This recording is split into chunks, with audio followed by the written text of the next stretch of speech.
Surat Tabarok ini adalah satu surat yang diistimewakan oleh Allah Subhanahu wa ta'ala. Sebagaimana surat-surat yang lain istimewa, ini punya keistimewaan juga. Ya, bahwa Rasulullah SAW bersabda, Suratul Mulk hiyal munjiyah min adzabil qabr. Surat Al-Mulk itu adalah surat yang akan sebagai munjiyah, pemberi keselamatan, penyelamat. Nah, kita kan tahu kitab ada namanya Safinatun Najah. Munji artinya penyelamat. Kalau surah karena dia muannats maka suratul munjiyah, penyelamat. Dari apa? Min adzabil qubur, kata Rasul, dari azab kubur. Sehingga ini hadits sahih riwayat Imam Ibn Mardawai, sahih. Jadi orang yang membaca surat Tabarok diistiqomahkan, itu akan diberi kemudahan oleh Allah untuk selamat dari azab kubur. Jadi tidak akan merasakan yang namanya azab kubur, insya Allah. Tentu saja dengan sholat, ya. Orang tidak baca Tabarok pun ya masih besar kemungkinannya untuk selamat asal dia sholat. Cuman kalau sholat dan membaca surat Tabarok kemungkinannya itu lebih tinggi. Karena yang dawuh Kanjeng Nabi, ya, dan di dalam sebuah riwayat juga bahwa ada seseorang yang lewat di depan makam dan mendengar di dalamnya itu seperti terdengar suara orang membaca surat Tabarok di dalam kubur. Nah, sehingga dari mana ini? Itu seperti gambarannya orang yang istiqomah sampai nanti di dalam kubur, surat Tabarok itu yang akan menjaga dia. Ya, jadi surat Tabarok itu nanti kalau ada azab turun setelah dimakamkan, kalau azab turun mau mengadab dari kakinya, surat Tabarok akan mengatakan stop, jangan azab orang ini, dia dulu di dunia membaca surat Tabarok. Saya ulang, tapi ibadah lain juga harus dilakoni. Ada azab dari kepalanya, dari atas, dikatakan oleh surat Tabarok stop, orang ini jangan diganggu karena dia membaca surat Tabarok. Kalau ada azab dari kanan, maka kata surat Tabarok stop, jangan azab dia karena dia membaca surat Tabarok. Kalau ada azab dari kiri, dia mengatakan yang sama, stop, jangan kamu azab orang ini karena orang ini istiqomah membaca surat Tabarok. Kenapa tidak ada azab dari atas dari bawah? Tidak mungkin ada, karena dari atas itu turunnya rahmat dan di bawah itu tempatnya orang sujud. Jadi kanan kiri depan belakang. Begitu ceritanya. Itu bagi orang yang istiqomah membaca surat Tabarok. Bahkan seorang Habib Muhammad bin Abdullah Al-Haddar, mertua Habib Umar bin Hafid, beliau mengatakan apa? Orang yang sudah tahu surat Tabarok itu akan membawa keselamatan, bahwa surat Tabarok akan membawa keselamatan di kubur, di alam pertama yang kita tidak pernah tahu di sana. Ketika menjadi sendiri gelap dan kita tidak pernah untuk gladi resik. Jadi sangat mubham sekali, sangat tidak bisa diketahui. Orang kalau sudah tahu surat Tabarok ini bisa menyelamatkan dirinya dan dia tidak membaca, fahuwa majnun, gendeng orang itu, gila itu orang, katanya Habib Muhammad bin Abdullah Al-Haddar. Orang gila itu. Ya beliau kelasnya kan wali, ya Pak. Ya bukan berarti yang tidak baca gila, tidak. Maksudnya orang kalau sudah tahu surat Tabarok itu menyelamatkan dan tidak baca, bagi beliau gila orang itu. Saking apa? Saking istimewanya. Nah, karena di sabda yang lain Rasulullah pernah bersabda, atamanna, saya berharap, kata Rasul, bahwa Tabarok itu ada di setiap dadanya orang muslim umat saya. Maksudnya dihafal kalau bisa. Yang kalau tidak dihafal ya dibaca biasa. Dibaca pakai. Cuma kalau bisa dihafal itu lebih baik. Sehingga ada di dada. Kenapa? Karena itu seperti mempersiapkan perjalanan pertama menuju akhirat. Di mana di sebuah sabdanya Rasulullah mengatakan, barang siapa selamat dari kubur, maka yang setelah dari kubur itu alam barzakh, falladzi ba'dahu aisaru minhu. Yang setelah kubur itu lebih mudah.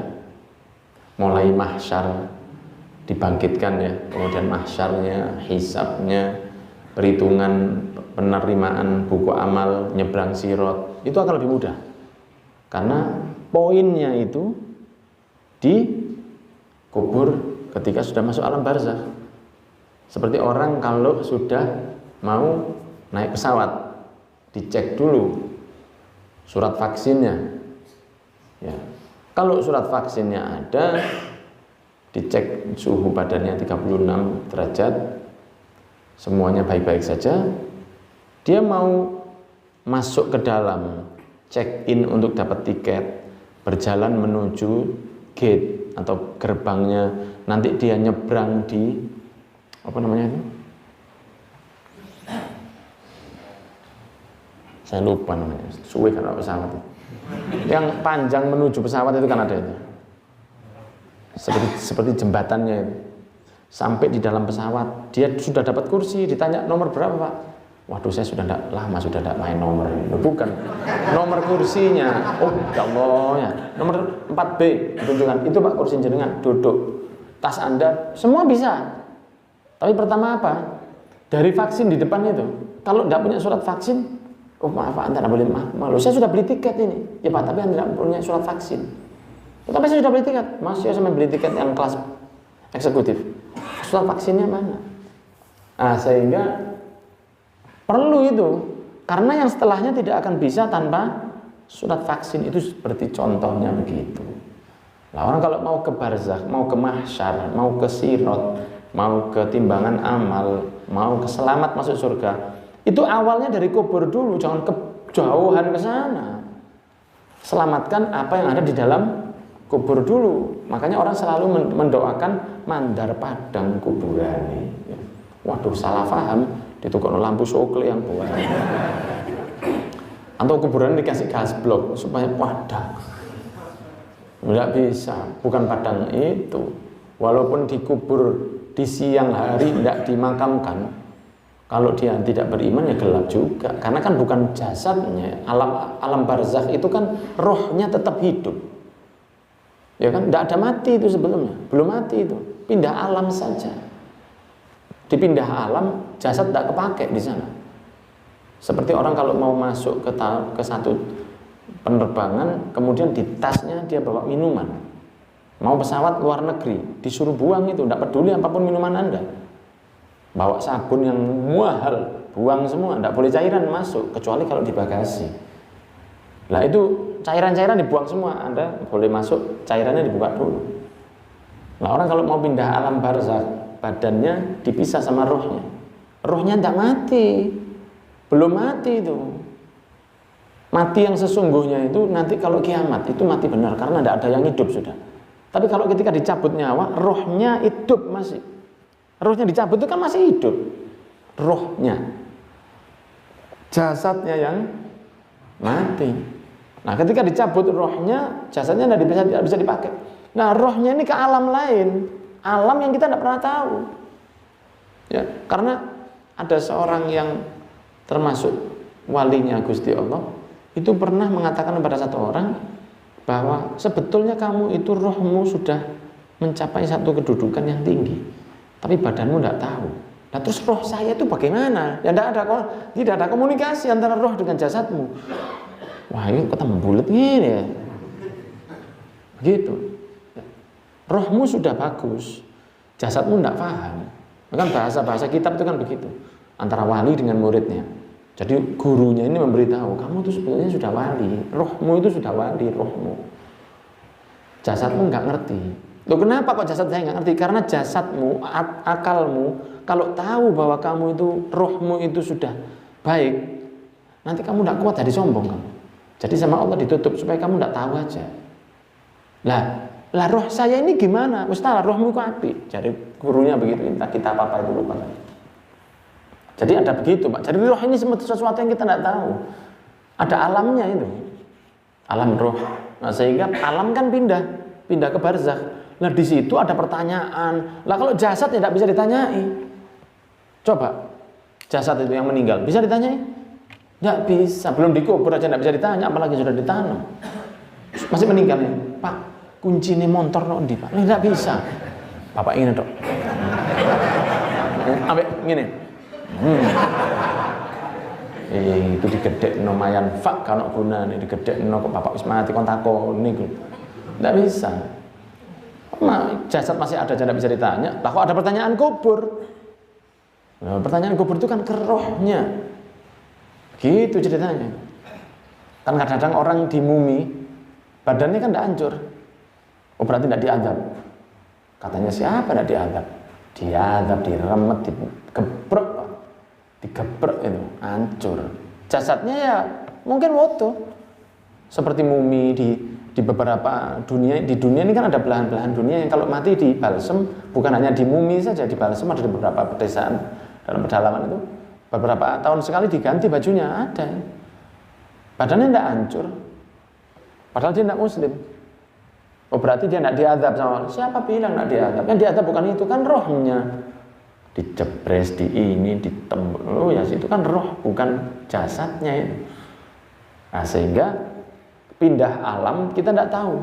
Lah seseorang itu bisa mempersiapkan alam berikutnya itu dengan baik. Semakin banyak amal, ya semakin baik di sana. Makanya Rasulullah sering mengatakan di antara hadisnya yang sering kita dengar, idza mata ibnu Adam, kalau mati anak Adam, in qata'a amaluhu, sudah tidak bisa beramal. Tidak bisa.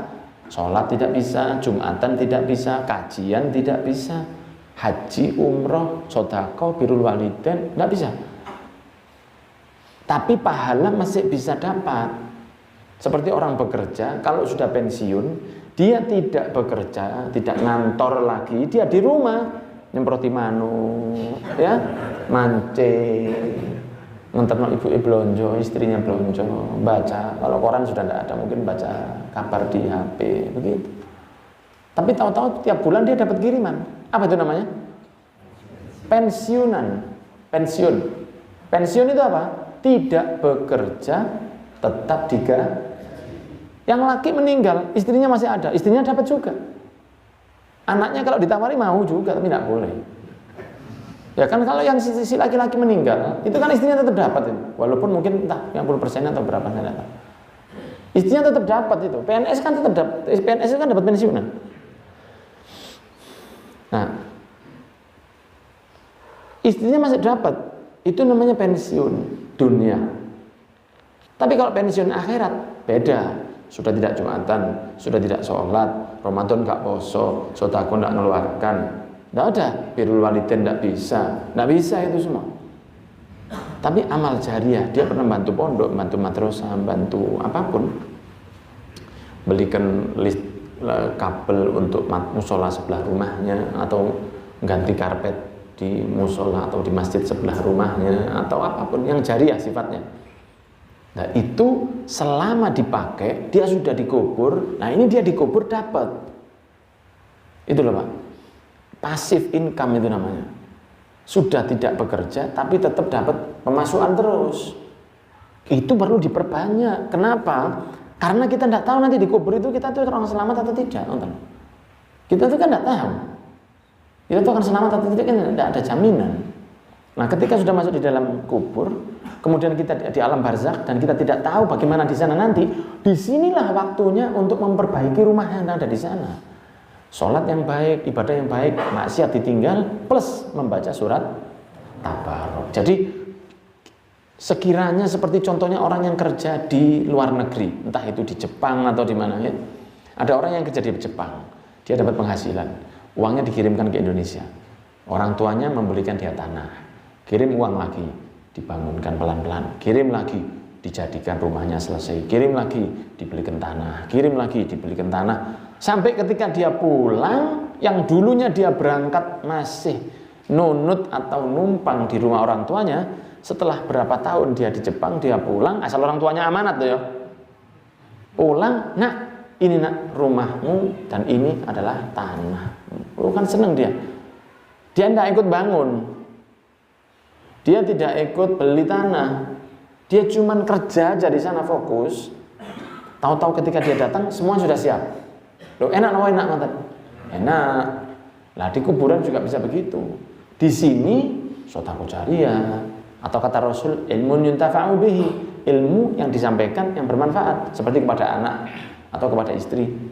Dek, kamu kalau setelah sholat bacalah Allahumma a'inni ala dzikrika wa syukrika wa husni ibadatik, supaya kamu dicintai Rasul. Dia ngamalkan, suaminya meninggal tetap diamalkan, itu ilmu manfaat. Ilmu manfaat itu tidak harus jadi ustadz, enggak. Ngajari anak, ngajari bojo, ngajari wong tua. Ibu baca istighfar bu, mboten istighfar bu, nyebut bu. Loh aku sih kepengin urip, loh maksud kula niku nyebut. Nah begitu, ngajarkan orang tetangga misalnya mau ambil riba, jangan mas. Oh enggak boleh ya, enggak boleh. Loh kan ke bank syariah, mas. Iya bank syariah. Diskotik syariah enggak ada. Ah, mana ada diskotik syariah? Wis itu gampangnya. Diskotik syariah. Lagune itu ya, sholawat. Lagunya sholawatan. Tapi joget. Kudungan tapi. Enggak boleh, tetap enggak boleh, enggak ada diskotik syariah. Enggak boleh. Nah, riba jangan. Orang akhirnya dengar, oh ya jangan gitu.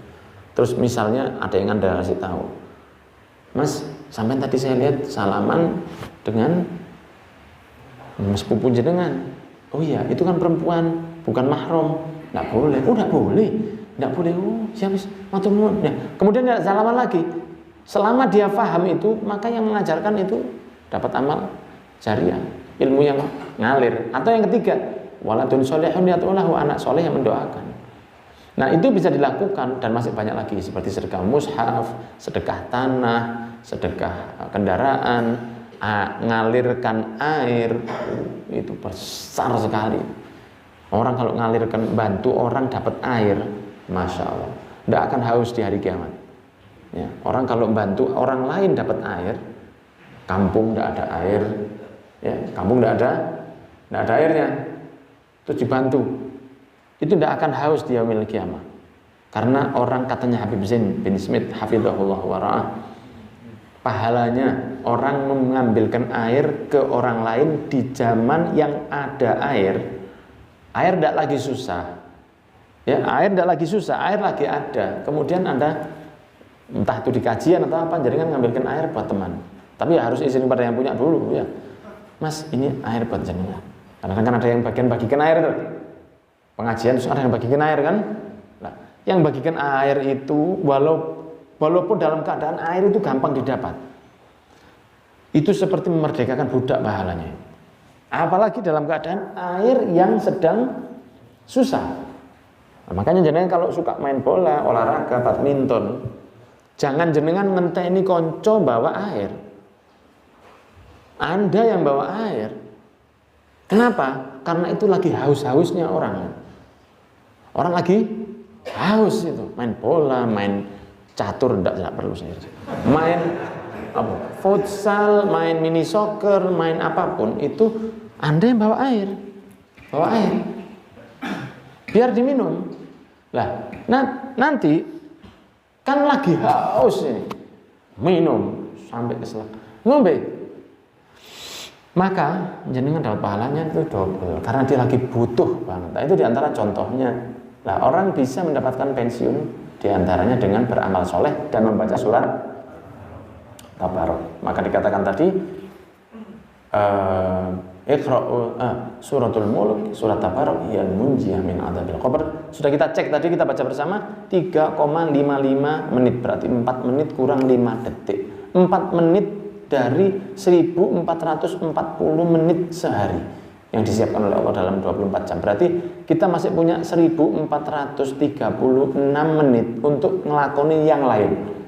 Cuma 4 menit untuk kuburan kita lebih baik. Ya, saya rasa kebacut ya. Ya, saya tidak mau bilang gila seperti Nabi Muhammad bin Abdullah, enggak. Cuma kebacut. Kebacut. Terilah. Ojo, baca Tabarok. Bebas kok waktunya. Tapi lebih baik ba'dal isya. Tapi bebas. Tidak harus terikat. Malam jenengan misalnya sibuk, oh saya baca subuh, enggak apa-apa.